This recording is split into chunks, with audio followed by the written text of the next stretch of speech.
कि इस वीडियो में हम क्लास फर्स्ट ईयर में से topic circular motion and simple harmonic motion को स्टडी करेंगे। अब सबसे पहले हम देखेंगे कि सर्कुलर मोशन क्या है और सिंपल हार्मोनिक मोशन क्या है। सर्कुलर मोशन नाम से जाहिर है कि किसी भी बॉडी का जो मोशन होता है अगर सर्कल में हो, सर्कुलर पाथ में हो तो उसे सर्कुलर मोशन कहेंगे। जैसे बॉडी है अगर सर्कुलर में यूँ मूव करे तो ये सर्कुलर इसका मोशन है। अब दूसरी चीज़ है सिंपल हार्मोनिक मोशन।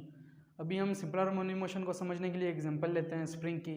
अगर स्प्रिंग को हम पीछे की तरफ खींचे हैं तो आगे पीछे जब वो आगे की तरफ जाएगा फिर पीछे की तरफ आएगा, जो आगे पीछे जो मूव करेगा ना बैक एंड फोर्थ, तो इसे कहेंगे सिंपल हार्मोनिक मोशन। इसकी और भी कई मिसाल हैं।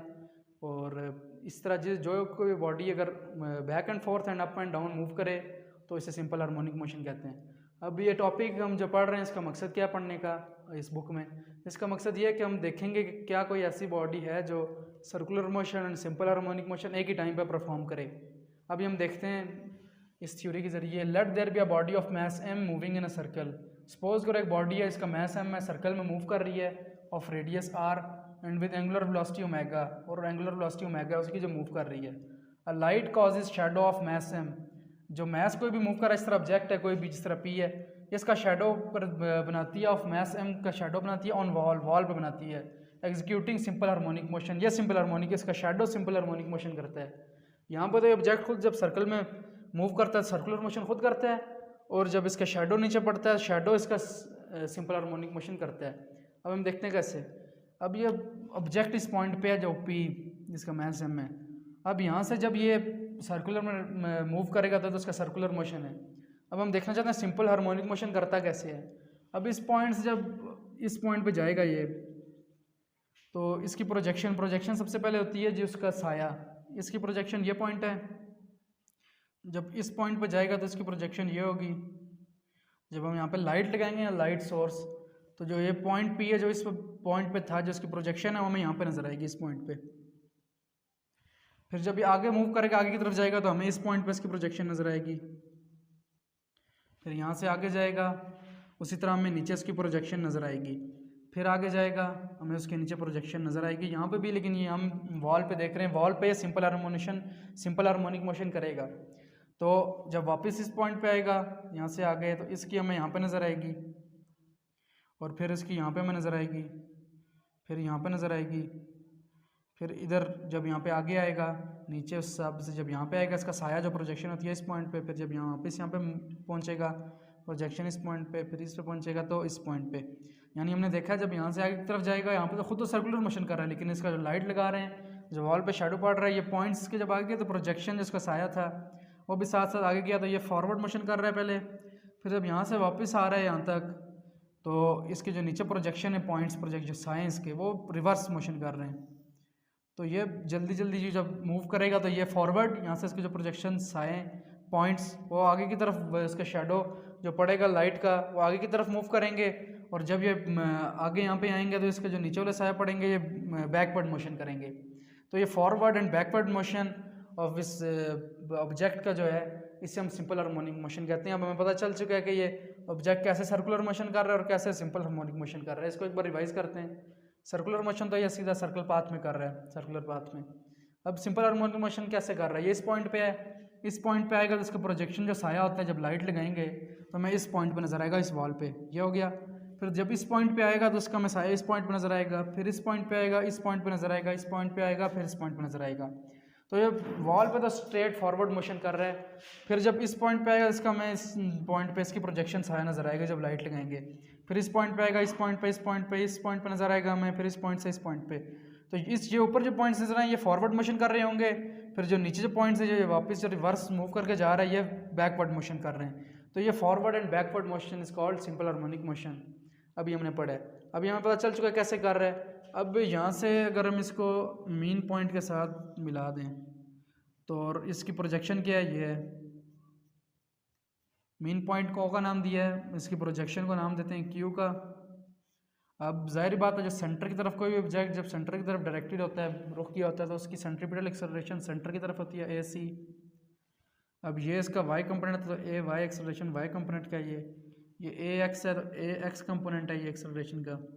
अब ये रेडियस के बराबर होती है हमेशा। कोई भी पॉइंट लाइन सेंटर से जब सर बाउंड्री को टच करे तो वो रेडियस के बराबर होती है, हम R लिख लेते हैं। और ये उसकी डिस्प्लेसमेंट एक्स है, ये एक्स की डिस्प्लेसमेंट है। अब ये तो डायग्राम हमने बना ली। उसके बाद एक्सेलरेशन को इसके कंपोनेंट्स में डिवाइड करेंगे। पहले इसके एक्स कंपोनेंट में a x is equal to a c cos theta, या किस तरह हम लेंगे cos theta is equal to base by hypotenuse, और बेस क्या है यहाँ पे ए एक्स, तो ए एक्स लिख देंगे। हाइपोटेन्यूज क्या है ए सी है, तो हम हाइपोटेन्यूज ए सी लिख लेंगे, ये हाइपोटेन्यूज ए सी। तो हमने फाइंड करना था ए एक्स इस साइड रहेगा, ए सी उस साइड जाएगा, तो ए सी कॉस थीटा हो जाएगा। ए एक्स की निकल आई है वैल्यू, तो इसको हमने कंपोनेंट में वैसे करने की जरूरत नहीं है, अगर एक्स्ट्रा रफ वर्क में लिखना चाहते हैं तो लिख लें। तो ये एक्स इस तरह हमने इसको एक कंपोनेंट में एक्सेलरेशन को डिवाइड कर लिया है, रिजॉल्व कर लिया है। X equal to a c cos theta. अब हमने पढ़ा था चैप्टर 5 में कि ए सी बराबर होती है v square divide by r, ये फार्मूला, ये चीज़ आपने याद करनी है। अब ए सी की जगह हम इसका फार्मूला डाल देंगे इस में क्वेश्चन में, तो ए एक्स उसी तरह, ए सी की जगह वी स्क्वायर बाई आर, और कॉस थीटा उसी तरह। अब हमने पढ़ा था चैप्टर 5 में ही कि जो v है, जो स्पीड है, वो आर ओमेगा के बराबर होती है। ये दोनों चीज़ें फार्मूले ये याद कर रहे हैं। अब v जब आर ओमेगा के बराबर है, तो v की जगह हम यहाँ पे इक्वेशन जो बन गई थी इसमें आर ओमेगा पुट करेंगे। तो इस इक्वेशन में v की जगह हमने आर ओमेगा पुट किया है, यहाँ पे स्क्वायर था इसके ऊपर, तो आर स्क्वायर ओमेगा स्क्वायर हो जाएगा। आगे कॉस थीटा उसी तरह, नीचे आर उसी तरह। अब यहाँ पे आर स्क्वायर है, नीचे आर है, तो एक आर कट जाएगा, ऊपर एक आर बच जाएगा, r omega square cos theta. यहाँ तक क्लियर, यहाँ तक ये क्वेश्चन बन जाएगी। अब यहाँ से आगे हमने पढ़ा था कॉस थीटा अगर हम लें बेस बाय हाइपोटेन्यूज, तो बेस सपोज करते हैं एक्स डिस्प्लेसमेंट, और हाइपोटेन्यूज जो है वो रेडियस आर के बराबर है, तो हम इसको लिख लेंगे cos theta is equal to base divided by hypotenuse is equal to x divided by r. अब इस जो कॉस थीटा की वैल्यू निकली, अब इसमें हम पुट करेंगे आर ओमेगा स्क्वायर, इसी तरह कॉस थीटा की वैल्यू एक्स बाय आर लिखेंगे। अब आर आर कट जाएगा दोनों साइड पे, इसी साइड से कट जाएगा आर आर, पीछे बचेगा ओमेगा स्क्वायर एक्स। यहाँ तक क्लियर। ये एक्सेलरेशन है एक्स कंपोनेंट की, ओमेगा स्क्वायर एक्स, ये ओमेगा एंगुलर वेलोसिटी है, और एक्स इसकी डिस्प्लेसमेंट। अब क्योंकि ए एक्स क्योंकि टुवर्ड मीन पोजीशन है, मीन पोजीशन ये ओ पॉइंट मीन पोजीशन है, और x away from mean position है, तो उसको हम नेगेटिव लेंगे, तो ओमेगा स्क्वायर माइनस एक्स लेंगे। जो डिस्प्लेसमेंट वो कवर कर रहा है वो मीन पोजीशन से अवे कर रहा है, वे उसकी दूर, तो डिस्प्लेसमेंट हम नेगेटिव में लेंगे, ओमेगा स्क्वायर माइनस एक्स उस तरह। अब क्योंकि ये सर्कुलर मोशन कर रहा है ऑब्जेक्ट, सिंपल है, इतना इजी है, कोई मुश्किल नहीं है कि क्योंकि इसकी फिर अगर ये सर्कल में मूव कर रहा है, कांस्टेंट वेलोसिटी के साथ मूव कर रहा है, मूव जब कर रहा है तो इसकी वेलोसिटी एंगुलर वेलोसिटी कांस्टेंट होगी, तो जो एंगुलर वेलोसिटी का स्क्वायर है इसको हम कांस्टेंट के बराबर रख लेंगे, तो ये कांस्टेंट हो जाएगी माइनस एक्स उसी तरह। तो कांस्टेंट ओमेगा स्क्वायर कांस्टेंट के बराबर था, तो बस कांस्टेंट को हम ख़त्म करेंगे, हम यहाँ पे a x equal to minus x हो जाएगा। अब अगर ए एक्स एक्स के बराबर है, तो जितना ए एक्स डायरेक्टली प्रोपोर्शनल होगा डिस्प्लेसमेंट के, यानी जितनी अगर हम एक्सेलरेशन बढ़ाएंगे उतनी डिस्प्लेसमेंट ज़्यादा होगी। तो ये प्रूव हो गया कि ए एक्स डायरेक्टली प्रोपोर्शनल है डिस्प्लेसमेंट के। तो हमने सिंपल हार्मोनिक मोशन की सबसे पहली कंडीशन पढ़ी थी कि बॉडी तब भी सिंपल हार्मोनिक मोशन करेगी जब उसकी एक्सेलरेशन डायरेक्टली प्रोपोर्शनल हो डिस्प्लेसमेंट के और उसका साइन नेगेटिव हो। तो ये चीज़ अगर प्रूव हो जाए किसी भी की भी a directly proportional to minus x, तो ये ऑब्जेक्ट सिंपल हार्मोनिक मोशन कर रहा है, ये इसका प्रूफ है। सिंपल हार्मोनिक मोशन की कंडीशन ये है कि एक्सेलरेशन डायरेक्टली प्रोपोर्शनल हो डिस्प्लेसमेंट के, तो ये इसके बराबर आ गई। इसका मतलब है कि ये जो है ऑब्जेक्ट ये सिंपल हार्मोनिक मोशन भी कर रहा है और सर्कुलर मोशन भी कर रहा है, और ये इसका हमने रिलेशन पढ़ा है। अब इसके बाद अब इसी में से हम टाइम पीरियड भी इसका फाइंड करेंगे, इसकी फ्रीक्वेंसी भी फाइंड करेंगे, और इसकी वेलोसिटी भी फाइंड करेंगे। अब सबसे पहले टाइम पीरियड फाइंड करते हैं। टाइम पीरियड होता क्या है? The time required to complete one vibration. जो टाइम रिक्वायर होता है एक कंप्लीट वाइब्रेशन कंप्लीट करने के लिए, इसे टाइम पीरियड हम कहते हैं। The time required to complete one vibration. अब हमें पता है कि थीटा जो होल एंगल है इसका सर्कल का वो 2 पाई के बराबर, और पाई 180 के बराबर होता है। 2 पाई 180 डिग्री मल्टीप्लाई करेंगे, pi theta is equal to 360 degree. यानी थीटा जब पूरा सर्कल का जो होल सर्कल है वो 360 डिग्री के बराबर हमने लिख लिया है। थीटा इज इक्वल टू 2 पाई, इसको इक्वेशन 1 का नाम दे देते हैं।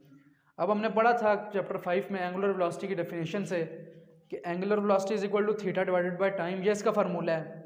हमें चाहिए थीटा, हम थीटा यहाँ पे लिखेंगे और टी उस साइड जाके मल्टीप्लाई आ जाएगा। Theta is equal to omega t. अब थीटा की वैल्यू हम put value of theta in equation 1। इस इक्वेशन 1 में हम थीटा की वैल्यू डालेंगे, क्या निकली थी? Omega t. अब omega t is equal to 2 pi, उसी तरह 2 पाई ओमेगा थीटा की जगह 2 ओमेगा टी डालेंगे और इज इक्वल टू 2 पाई उसी तरह। अब 2 पाई के बराबर आ जाएगा, तो हमें टी फाइंड करना है टाइम पीरियड, तो टी इसी साइड रहेगा।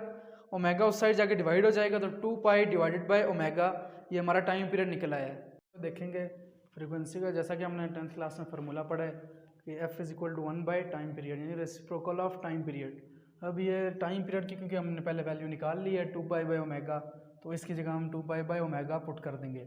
अब 2 बाई ओमेगा डिवाइड की फॉर्म में है, तो जब ये मल्टीप्लाई की फॉर्म में चेंज होगी तो ओमेगा ऊपर आ जाएगा, 2 पाई नीचे आ जाएगा, तो ये सिंपल है, फ्रीक्वेंसी की वैल्यू निकल आई है। अब अगली चीज़ हमने जो फाइंड करनी है वो वेलोसिटी और वेलोसिटी ऑफ प्रोजेक्शन। अब वेलोसिटी ऑफ प्रोजेक्शन कैसे है, अब बॉडी कौन सी है, ये P, तो इसकी प्रोजेक्शन ये है ना, ये बॉडी है, इसके नीचे जो है प्रोजेक्शन ये फाइंड करनी है, इसकी वेलोसिटी प्रोजेक्शन, इसको हम नाम दे देंगे Vx क्योंकि नीचे इसके साथ है। अब ये इसकी जो है ये Vy है और ये इसकी अपनी वेलोसिटी V। अब वेलोसिटी Vx Vy, अब ये हमने वेलोसिटी फाइंड करनी है, वेलोसिटी ऑफ प्रोजेक्शन Vx, इसका नीचे साया बन रहा है, ये वेलोसिटी ऑफ प्रोजेक्शन है। अब क्योंकि ये वेलोसिटी ऑफ प्रोजेक्शन जो Vx है नीचे इसके OQ के बराबर है, ये भी इसको हम x का नाम दे देते हैं, इसको नाम देते हैं हम r का दे देते हैं, तो ये तो नाम दे दिया। इसके बाद हम सबसे पहले वेलोसिटी ऑफ प्रोजेक्शन फाइंड करने के लिए cos थीटा फाइंड करेंगे। cos थीटा का फार्मूला है बेस डिवाइड बाय हाइपोटेन्यूज, तो बेस है x divided by r is equal to x by r, ये cos थीटा की वैल्यू निकल आई। अब हमने वेलोसिटी ऑफ प्रोजेक्शन फाइंड करनी है। वेलोसिटी ऑफ प्रोजेक्शन इसमें मैंने भी बोला है कि Vx के बराबर है और Vx बराबर होता है V cos थीटा के, लेकिन इधर हम V sin थीटा के बराबर लेंगे, लेकिन क्यों लेंगे, Vx equal to V cos theta, यहाँ तक क्लियर, ये तो याद करने वाली बात है, यहाँ होता है, यहाँ तक यही है। अब इसके बाद Vx is equal to V cos 90 minus theta, ये क्यों लेंगे, अब ये टोटल एंगल जो है ये 90 डिग्री है, मैं लिख देता हूँ ये 90 डिग्री है, लेकिन जो इसका अपना वेलोसिटी ऑफ प्रोजेक्शन V के दरमियान जो एंगल है थीटा है। अब जो एंगल हमने फाइंड करना है, पता कैसे चलेगा, इसलिए हम थीटा जो है वो 90 माइनस थीटा करेंगे ताकि हमारे पास ओरिजिनल निकल आए जो इसका जो है एंगल। अब 90 माइनस थीटा हमने कर दिया, और ये क्योंकि गिवन है कि 90 माइनस थीटा हमेशा साइन थीटा के बराबर होता है, साइन थीटा के, तो 90 माइनस थीटा जो एंगल यहाँ पे निकलेगा उस वो तो हम लिख देंगे 90 माइनस थीटा, और हमें पता है 90 माइनस थीटा हमेशा साइन थीटा के बराबर होता है, तो हम इसकी जगह साइन थीटा पुट कर देंगे, तो हमारे पास बन जाएगी ये value Vx is equal to V sine theta. हमने फाइंड करना था साइन थीटा और कॉस थीटा पहले कर चुके हैं फाइंड, अब साइन थीटा ऐसे करेंगे कि साइन थीटा इसी साइड रहेगा, ये V इस साइड जाके डिवाइड हो जाएगा, तो Vx divide by V is equal to sine theta है। हमारे पास दोनों वैल्यूज़ निकल आई हैं, साइन थीटा की भी कॉस थीटा की भी। अब इस अगला स्टेप है कि हमने ट्रिग्नोमेट्रिक रेशियोज देखनी है कि ये एक by trigonometry sine square theta plus cos square theta is equal to 1, ये गिवन है, ये आपने वैल्यू याद करनी है। अब हम साइन स्क्वायर थीटा इसी साइड रखेंगे, कॉस स्क्वायर थीटा उस साइड ले जाएंगे, तो sine square theta is equal to 1 minus cos square theta हो जाएगा। अब हम वैल्यू डालेंगे कॉस थीटा की, इसमें पुट करेंगे। अब कॉस थीटा की वैल्यू चूँकि x बाई आर है, तो हम यहाँ पे इसकी वैल्यू लिखेंगे कॉस थीटा की, यहाँ पे कॉस थीटा की वैल्यू डाल देंगे, यहाँ पे कॉस थीटा, यहाँ पे x बाई आर लिख देंगे, साइन स्क्वायर थीटा उसी तरह लिखेंगे, 1 उसी तरह, माइनस उसी तरह, तो कॉस थीटा की जगह x बाई आर डाल देंगे, स्क्वायर उसी तरह। अब इसको स्क्वायर ओपन करेंगे, साइन स्क्वायर थीटा उसी तरह, 1 उसी तरह, minus x square by R square, यहाँ तक इजी क्लियर। फिर इसके बाद sine square theta is equal to, इसका एलसीएम जो हम लेंगे इस साइड 1 है, तो आर स्क्वायर एलसीएम इसका आ जाएगा, तो ऊपर बन जाएगा R square minus x square, ये इसका एलसीएम लेने के बाद ये वैल्यू बन जाएगी। अब इसके बाद हमने क्योंकि साइन थीटा अकेला यहाँ पे कर रहे हैं क्योंकि वैल्यू हमारे पास साइन थीटा की है, तो दोनों साइड अंडर रूट लेंगे, तो अंडर रूट कट जाएगा, तो यहाँ पे साइन थीटा बच जाएगा, इस साइड पे अंडर रूट लेंगे, R square minus x square divide by R square. अब हम इसको अलग करके भी लिख सकते हैं, आर स्क्वायर को 1 by R square multiply under root R square minus x square, क्योंकि अंडर रूट है दोनों के ऊपर, तो जब अगर मल्टीप्लाई वापस करें तो इस फॉर्म में भी ये कन्वर्ट हो सकता है। तो हमने 1 बाई आर बाहर निकाल दिया, तो 1 बाई आर अगर 1 का स्क्वायर लें, आर का स्क्वायर तो पहले से था, तो 1 का स्क्वायर 1 नहीं होता है, स्क्वायर अगर हम इसको अंडर रूट से काट दें तो 1 बाई आर बच जाता है, R square minus x square. उसी तरह यहाँ पे साइन स्क्वायर थीटा का अंडर रूट काट गया, तो sine theta is equal to 1 by R multiply R square minus x square, यहाँ तक क्लियर। यहाँ से आगे अब साइन थीटा की वैल्यू हम डालेंगे Vx divide by V, put value of sine theta, Vx divide by V इसकी जगह हमने डाल दिया 1 बाई आर, उसी तरह R square minus x square भी उसी तरह। अब V उस साइड चला जाएगा तो Vx equal to V by R हो जाएगा। तो हमने पढ़ा है क्योंकि V की वैल्यू आर ओमेगा के बराबर है, आर ओमेगा के बराबर है, इस V की जगह हम यहाँ पे हम डाल देंगे R omega, Vx equal to R omega divide by R square minus x square, R omega का आर कट जाएगा आपस में, पीछे बचेगा V x equal to omega R square minus x square. तो ये वेलोसिटी ऑफ प्रोजेक्शन है जो हमने फाइंड की है। अब उम्मीद करता हूँ दोस्तों कि आपको ये वीडियो में हर चीज़ क्लियर होगी। अगर कोई भी कन्फ्यूजन हो, कोई भी मसला हो तो आप कमेंट्स में पूछ सकते हैं, मैं इसका रिप्लाई कर दूँगा।